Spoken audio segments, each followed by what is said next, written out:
वसल्लि अला रसूलिल करीम अम्मा बाद। क़ाल अल्लाहु तबारक व तआला फ़िल क़ुरआनिल मजीद अऊज़ु बिल्लाहि मिनश शैतानिर रजीम बिस्मिल्लाहिर रहमानिर रहीम क़ुल या अय्युहल काफ़िरून ला अअबुदु मा तअबुदून वला अंतुम आबिदून मा अअबुदु वला अना आबिदुम मा अबदतुम वला अंतुम आबिदून मा अअबुदु लकुम दीनुकुम वलिय दीन। सदक़ल्लाहुल अज़ीम। वक़ाल रसूलुल्लाह सल्लल्लाहु अलैहि वसल्लम मन तशब्बह बिक़ौमिन फहुव मिन्हुम औ कमा क़ाल अलैहि सल्लतु वस्सलाम। बुजुर्गों और प्यारे भाइयों, अल्लाह ताला का बड़ा करम और बड़ा एहसान है कि हम सबको ईमान की दौलत से नवाजा है। नबी करीम सल्लल्लाहु अलैहि वसल्लम ने जब मक्कातुल मुकर्रमा में इस्लाम की दावत देना शुरू किया तो इब्तिदा आपकी दावत पर बहुत ज्यादा लोग मुसलमान नहीं हुए, थोड़े थोड़े मुसलमान हुए। लेकिन आपकी दावत का एक बड़ा असर ये था कि मुशरिकीन की जो अक्सरियत थी मक्का में, वो अपने मजहब के बारे में शक में मुब्तला हो गए। उनको अपनी बुत परस्ती और बूतों की पूजा के बारे में तरद्दुद होने लगा कि आया हमारा मजहब सच्चा है कि झूठा है। जब मक्का के मुशरिकीन में जो सरदार किस्म के लोग थे, उन्होंने देखा कि लोग बुत परस्ती और अपने बाप दादाओं के मजहब के बारे में शक में मुब्तला हो रहे हैं, इसका लाजिमी नतीजा ये होगा कि लोग इस मजहब को छोड़ देंगे और इस्लाम में दाखिल हो जाएंगे। तो उन्होंने मुसलमानों को सताना और परेशान करना शुरू किया, हर एतबार से सताया।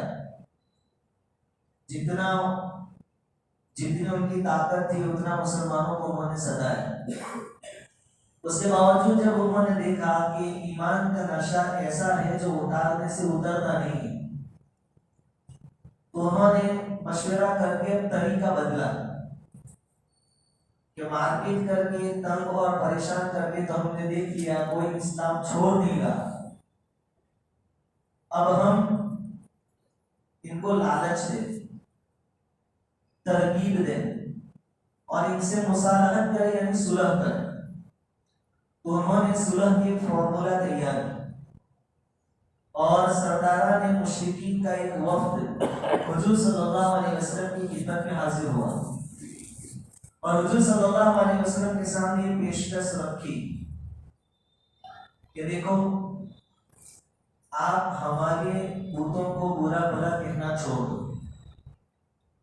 हम सुलह कर लेते हैं। इस बात पर सुलह कर लेते हैं कि हम तुम्हारे माबूद की इबादत कर लें, यानी तुम्हारे अल्लाह की पूजा भी हम कर लेंगे साथ में, और तुम हमारे बूतों की पूजा कर लेना। अगर तुम्हारे दीन में खैर होगी तो वो खैर हमें भी मिल जाएगी, और हमारे दीन के अंदर खैर होगी तो वो खैर में तुम भी शरीक हो जाओगे। हज़रत अब्दुल्लाह इब्न अब्बास रज़ियल्लाहु ताला अन्हुमा की एक रिवायत ये भी है कि मुशरिकीन ने ये भी कहा कि अपने दीन नक्की कर लेते हैं, एक दिन हम सब मक्का वाले मिलकर बुतों की पूजा करेंगे और दूसरे दिन सब मक्का वाले मिलकर अल्लाह की इबादत करेंगे। इस तरह सुलह कुल सब राजी ये पेशकश लेकर आए, ये ऑफर लेकर आए मुशरिकीन मक्का हुजूर की खिदमत। नबी करीम सल्लल्लाहु अलैहि वसल्लम पर वही नाज़िल हुई। तब जब ये पेशकश हुई, तब उस वक्त मुसलमानों की पोजीशन क्या थी कि अपना बचाव भी नहीं कर सकते थे, सिवाय सब्र की और कोई चारा नहीं था। उस वक्त ये कुरान करीम की आयत सूरतुल काफिरून नाज़िल हुई। अल्लाह ताला ने कहा कि तुमने जो पेशकश सुलह का फॉर्मूला जो तुमने बयान किया है वो तो हमें मंजूर नहीं है। अब ईमान और शिर्क और कुफ्र जमा हो ही नहीं सकते, रात और दिन कैसे जमा हो, अंधेरा और उजाला एक ही जगह कैसे जमा हो सकता है। कहा कि ये फॉर्मूला हमें मंजूर नहीं है। सुलह का एक और फॉर्मूला कुरान ने बयान किया, उसमें क्या कहा, लकुम दीनुकुम वलिय दीन। जब एक ही इलाके में एक ही जगह में अलग अलग मजहब वाले लोग रहते हैं तो सुलह का एक ही तरीका और सबसे बेहतर तरीका यही है कि सबको अपने अपने मजहब पर चलने की आजादी दे दी जाए। लकुम दीनुकुम, तुम मूर्ति पूजा करते हो, करते रहो, वलिय दीन, और हम ईमान वाले हैं तो हम ईमान पर जमे रहेंगे। इस तरह एक इलाके में, एक मुल्क में, एक खित्ते में रहने वाली कौम जो कि अलग अलग मजहबों को फॉलो करती हो, उनका इत्मीनान के साथ, चैन सुकून के साथ रहना मुमकिन है। नबी करीम सल्लल्लाहु अलैहि वसल्लम जब हिजरत फरमाकर मदीना आए, वहां यहूद थे, मक्का में मुशरिक थे। मदीना आकर भी हुजूर सल्लल्लाहु अलैहि वसल्लम ने मदीना में जितनी आबादियां थी सबसे सुलह की, उनमें यहूद भी थे, उनके साथ भी एग्रीमेंट हुआ, लकुम दीनुकुम वलिय दीन, हम तुम्हारे ऊपर कोई जबरदस्ती नहीं करेंगे, क्योंकि ला इकराह फी दीन, किसी को जबरदस्ती मुसलमान बनाना जायज ही नहीं। जबरदस्ती क्या करते, तुम यहूदियत पर बाकी रहना चाहते हो रहो, और हम ईमान वाले हैं, हम हमारे मजहब पर अमल करें। तो मदीना में भी यही फॉर्मूला था, मक्का में भी अल्लाह ताला ने सूरत नाज़िल कर दी। इस सूरत में हमारे लिए बहुत बड़ा सबक है। हम ऐसे मुल्क में और ऐसी जगहों में रह रहे हैं जहां दूसरे मजहब के लोग भी आबाद हैं, बल्कि अक्सरियत और मेजोरिटी उनकी है। अब हमें क्या करना चाहिए, हमारी सबसे बड़ी जिम्मेदारी ये है कि हमारी मजहबी शनाख्त और पहचान बाकी रहे, इसकी फिक्र करें। ऐसा ना हो, हम तो उम्मत दावत है, दावत देने वाले, हमारी जिम्मेदारी तो ये है कि हम पूरी दुनिया को इस्लाम की दावत दें, बोल के जरिए, आमाल के जरिए, अखलाक के जरिए, मामलात के जरिए। कहीं ऐसा ना हो कि हम दावत छोड़कर उनके रंग में रंग जाए, नहीं तो नतीजा बड़ा खतरनाक होगा। यूसुफ अलैहिस्सलाम कैद खाने से निकलकर अल्लाह ताला ने पहुंचाया कहां पर, मिस्र के तख्त पर वजीर बने। फिर यूसुफ अलैहिस्सलाम के भाई आए, पहचान हुई, वो तो अल्लाह ताला ने उसी वक्त बता दिया था जब आपको कुएं में डाला गया, ये एक वक्त आएगा तुम ऊपर होंगे, नीचे होंगे, आएंगे तुम्हारे पास, और उस वक्त तुम पहचान लोगे, ये नहीं पहचाने। खैर आना जाना हुआ दर्दे और अनाज के लिए, फिर बातचीत हुई। फिर जब पता चल गया कि यूसुफ है, सबने माफी सभी दी। यूसुफ अलैहिस्सलाम ने कहा कि मेरे माँ बाप को भी वहां से यहाँ ले आओ, मिस्र में ले आओ, कनान से। वहां लाए गए। एक मुद्दत तक यूसुफ अलैहिस्सलाम और आपका खानदान वहां रहा।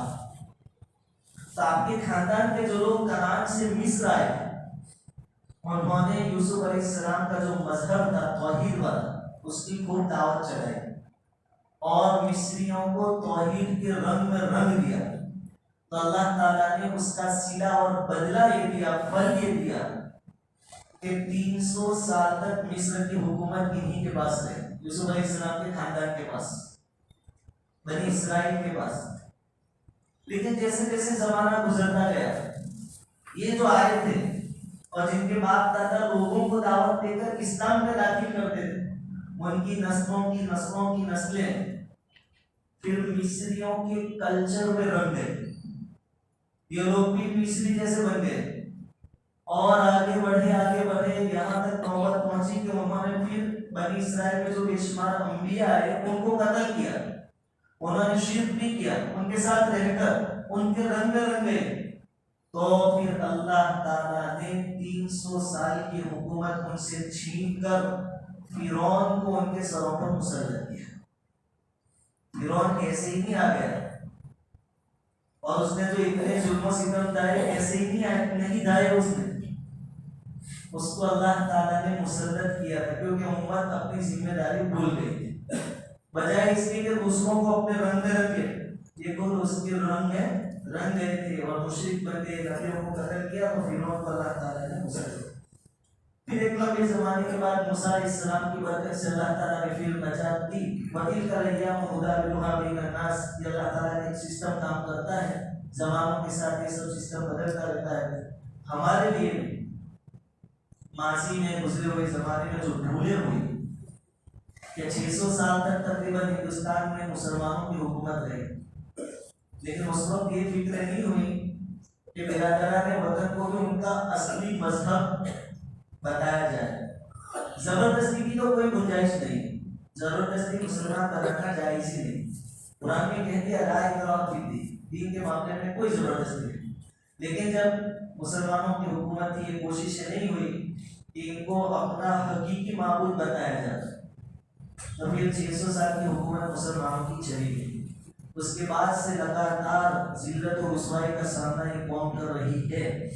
और अब फिर मजीद खतरात ये हैं, तब हमारी कौम बजाय इसकी कि अल्लाह ताला को राजी करें, गैरों को राजी करने की फिक्र में अपना मिली तशख्खुस, अपनी प्राइवेट पर्सनालिटी छोड़कर गैरों के तरीकों को अपनाएं, और उसका नतीजा वही होगा जो बनी इस्राइल को फिरौन मुसल्लत हुआ।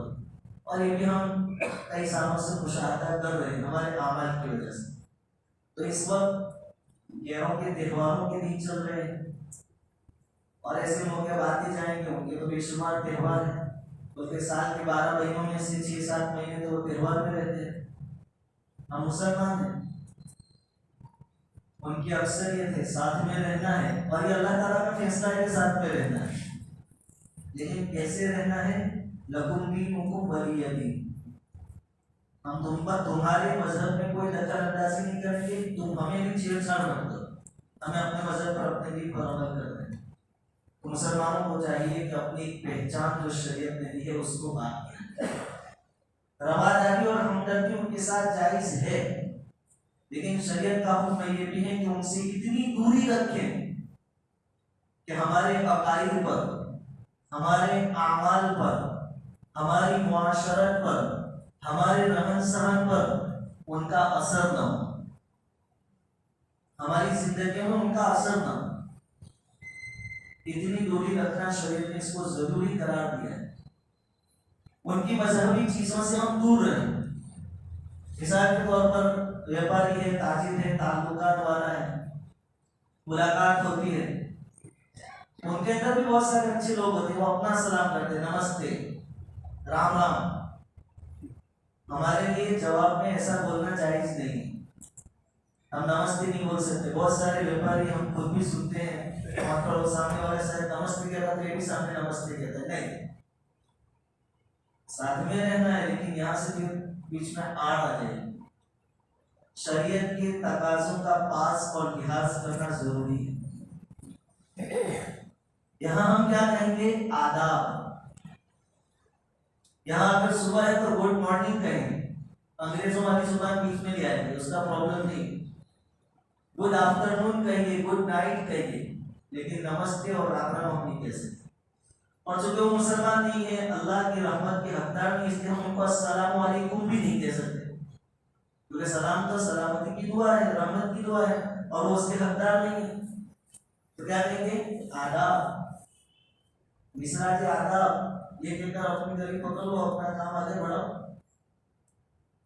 इसी तरह जो लोग कुछ राजकारण में होते हैं, नेता लोग होते हैं, जब उनको गैर नेता लोग किसी फंक्शन में बुलाते हैं या किसी जलसे में दावत देते हैं, तो ये लोग बांध भूल जाते हैं। जो मुसलमान है लोग मजमे के सामने नमस्कार, नमस्ते, राम राम, उस वक्त इस्लाम भूल जाते हैं, ये जायज नहीं।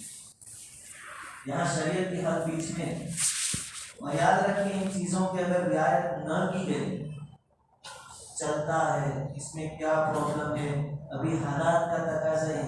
इससे खतरनाक हालात हुजूर के जमाने में मक्का में थे, जिसके बाद कोई काफिरून नाज़िल हुए। जैसे शुरू में मैंने कहा कि वो लोग अपना बचाव भी नहीं कर सकते थे, हम तो कुछ आवाज भी उठा सकते हैं, पुलिस केस भी कर सकते हैं, रैली भी निकाल सकते हैं। उस वक्त तो ये कोई ऑप्शन नहीं था। उस वक्त दंके की चौक पर कहा गया कुल या अय्युहल काफिरो, हे काफिरो ला आबुदु मा ताबुदु, ये नहीं हो सकता कि मैं भी तुम्हारी जैसे मूर्ति पूजक बन जाऊं, ये नहीं हो सकता। तो अपने ईमान की हिफाजत के लिए अपना मिली तशख्खुस बाकी रखे, अपनी एक अलग पहचान जो शरीयत ने दी है उसको बाकी रखे।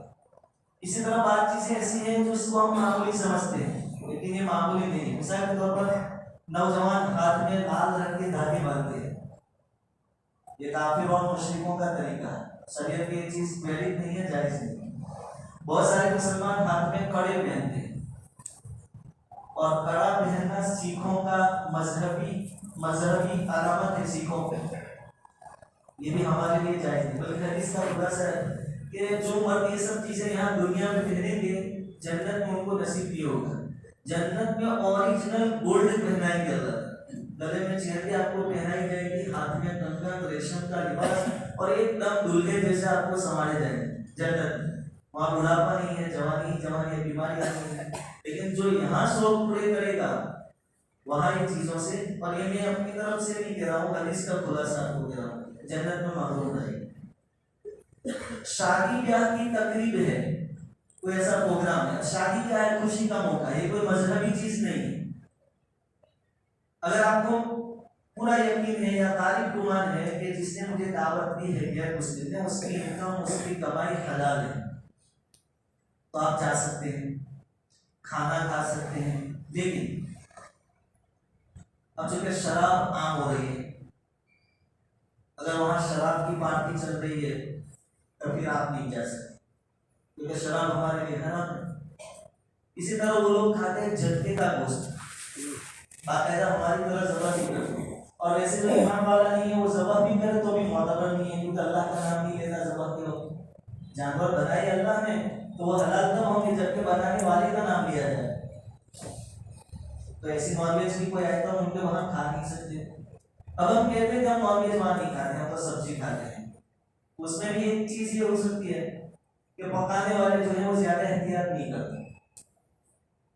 जिस चमचे से वो गोश्त को हिलाया है बनाने के बाद, उसी चमचे से मुमकिन है सब्जी निकाल के आपको दे दी हो। इससे बहुत सारे खतरा है।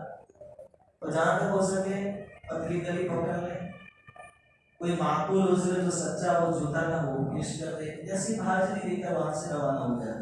बहुत सारे नौजवान, अफसोस की बात है, उनके व्हाट्सएप के स्टेटस पर जो खास करके व्यापारी टाइप के हैं, ताजिर गैर मुस्लिम जो होते हैं, उनका जो बर्थडे होता है उसकी शुभकामनाएं देते हैं। राजू भाई हैप्पी बर्थडे, फूला भाई, रमेश भाई, ये सब उनको अच्छा लगाने की चीजें हैं।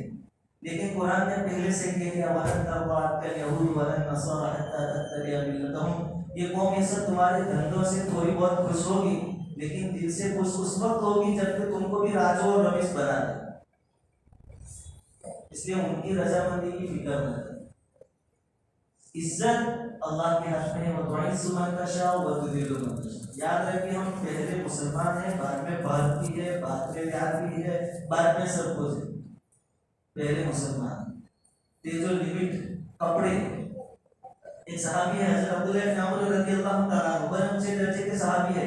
हुजूर की मजलिस में आए तो भगवे कपड़े पहन के आए, जाफरानी रंग, गेरू रंग के। हुजूर सल्लल्लाहु अलैहि वसल्लम ने फरमाया ये तो काफिरों का लिबास है, तुम इसको मत पहनो। और सहाबा की एक आदत थी जिसकी वजह से रज़ियल्लाहु अन्हु का उनको खिताब मिला कि अल्लाह उनसे राजी हो गया। सुना कि ये चीज जायज नहीं है, फिर खत्म, फिर दूसरी मर्तबा उसको बंद कर देते। तो कब्रों में बल्कि हुजूर ने फरमाया तुम्हारे लिबास में बेहतरीन लिबास सफेद है, सफेद लिबास पहनो। जरूरी नहीं कि अपनी पायजामा ही पहने सब, सब मलसा बन जाए फिर हमारा पट्टा कट हो जाएगा, लेकिन सफेद लिबास पहनो। इस्लामिक शरीयत सुन्नत को सामने रखकर काम करें। इसी तरह हदीस में है कि खालिस जहां गैर मुस्लिम रहते हो, यहूद हो, ईसाई हो, गैर मुस्लिम हो, ऐसे इलाकों में मुसलमान को रहना भी नहीं चाहिए।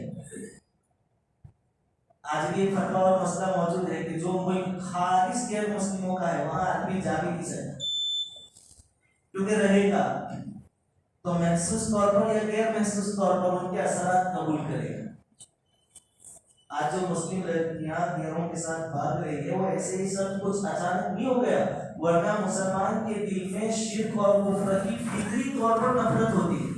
ये नफरत एक दो दिन में खत्म नहीं होती, बचपन से माहौल मिला तो उसमें कोई था, आना जाना हुआ, फिर घूमना फिरना हुआ, कॉलेज में साथ थे, स्कूल में साथ थे, फिर ये जो नफरत थी शिर्क की कुफ्र की वो धीरे धीरे धीरे उससे मानूस हो गए, नफरत खत्म हो गई। अब धीरे धीरे वो चीजें हमको अच्छी लगने लगी, अब भागती है और हमको फिर टीका करने में कोई शर्म नहीं आती, साथ फेरे लेने में कोई शर्म नहीं आती। ये कब होता है? हमारे जो तरीके हैं जब उस पर हम मजबूती से जमेंगे नहीं तो ऐसा होता है।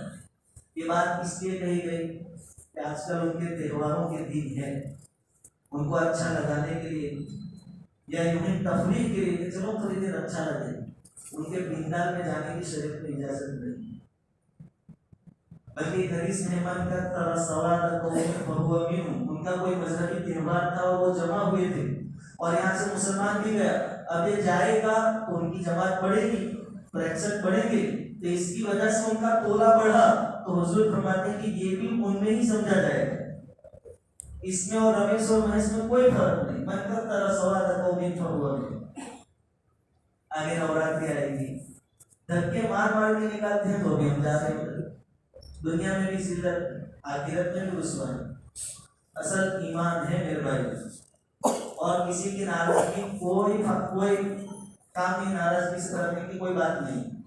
अल्लाह राजी है, सब ठीक कर देता है। लोगों के दिल उसके हाथ, उसके कंट्रोल में, अल्लाह को राजी करने की फिक्र। हाँ, उनके साथ कारोबार कर सकते हैं और कारोबार से हमारी नीयत ये हो कि मैं हकीकी मानो में उनके साथ इस्लाम पेश करूँ, इस्लाम क्या है।